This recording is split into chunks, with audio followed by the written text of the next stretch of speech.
Turkiya uch tomonlama harakatlar yo'nalishlarini boshqarish uchun qulay tabiiy geografik joylashuvga ega. U dengiz orqali Qora dengiz va O'rta Yer dengizini bog'laydi.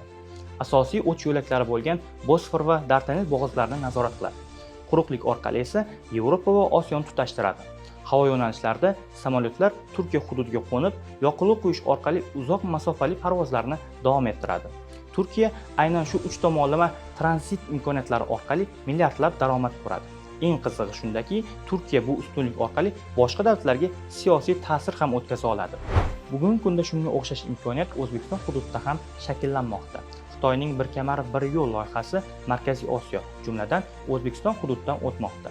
Bu esa mamlakatimizning quruqlik tranzitidagi rolini yanada oshirmoqda. Toshkentda qurilishi boshlangan yangi yirik aeroport esa O'zbekistonning havo yo'nalishidagi tranzit ahamiyatini kuchaytiradi.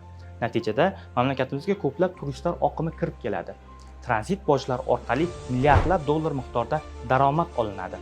Bu esa albatta xalqning iqtisodiy ahvolini yaxshilashga olib keladi. Nima deb o'ylaysiz? O'zbekiston bu imkoniyatlardan Turkiya kabi siyosiy ta'sir o'tkazish vositasi sifatida qo'llay oladimi? Fikrlaringizni izohlarda qoldiring.